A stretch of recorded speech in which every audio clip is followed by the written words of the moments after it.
मैं गाड़ी में हूं, इसलिए हो सकता है नेटवर्क थोड़ा सा मेरा जाए। राम राम भाई साहब सबको। मेरे को एक छोटी सी बात आप सबके साथ करनी है, बहुत इम्पोर्टेंट बात है।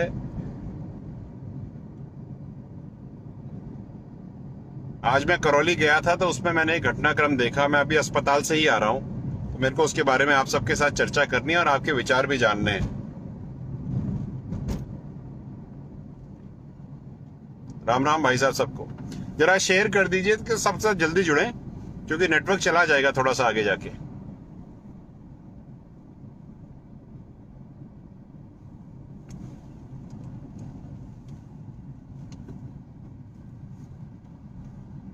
सौ लोगों पे तो मैं कर देता हूं लाइव ना, फिर बाद में बढ़ता जाएगा।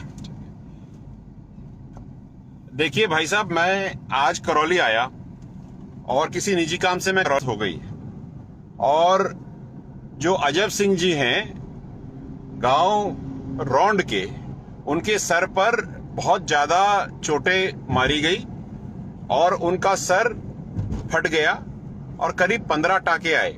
मैं अभी ट्रॉमा वार्ड से ही निकल के आ रहा हूं, करौली अस्पताल से। आपको मैं ये इसलिए चर्चा करना चाहता हूं क्योंकि मुझे केवल ये एक वारदात नहीं, मुझे आने वाला जो समय है वो दिखाई दे रहा है करौली के लिए।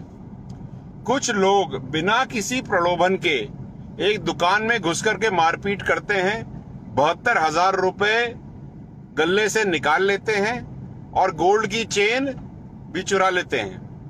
अगला बंदा अपनी दुकान से निकल करके दूसरी दुकान में अपने को बचाने के लिए जाता है तो वहां भी उसको मारा जाता है।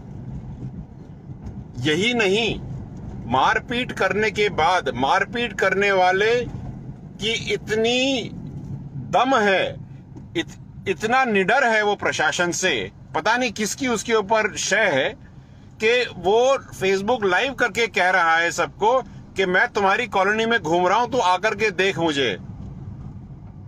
मैं ये किसी जाति विशेष की बात नहीं कर रहा, लेकिन मैं ये बताना चाहता हूं कि अगर आज एक दुकान में ये पहली वारदात हुई है तो पता नहीं कितनी दुकानों में ऐसी वारदातें होती रहेंगी।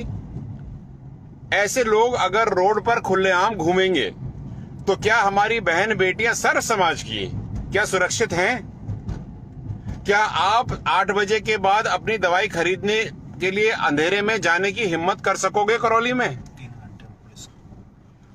और ये सब होने के बाद, फोन करने के बाद भी प्रशासन प्रोसेस में नहीं आया। मुझे एसपी साहब को फोन करना पड़ा, तब जाकर के कोई आया एफआईआर लॉन्च करने के लिए। मुझे इसके अंदर जो दिखाई दे रहा है वो आने वाला भविष्य दिखाई दे रहा है करौली का। हमें इस बात का संज्ञान लेना चाहिए कि जो चीज आज एक व्यक्ति से के साथ हुई और जिसको करने वाला रोड के ऊपर फेसबुक लाइव करके धमका रहा है, उसको निडर होकर के और अपने नाम से फेसबुक चला रहा है, आप सोच लीजिएगा कि आपके करौली में क्या होने वाला है। मैं इस फेसबुक लाइव के माध्यम से एक रिक्वेस्ट कर रहा हूं करौली संभाग के लोगों के लिए, सर्व समाज के लोगों के लिए, कि आप सचेत हो जाओ ऐसे लोगों से और जहां दिखे वहां इनका इलाज करो। अगर सब एक इकट्ठा होकर के इनका इलाज करना शुरू करेंगे तो कल की तारीख में ये हमारी बहन बेटियों, भाइयों, बुजुर्गों के ऊपर आंख उठा के नहीं देखेंगे। अगर वह व्यक्ति मर जाता तो किसी एक घर का चिराग तो चला जाता, और अगला व्यक्ति अजब तो कह रहा है मुझे तो पता ही नहीं भाई साहब ये क्यों आए, कौन आए, मुझे तो पता भी नहीं, मेरी शक्ल देख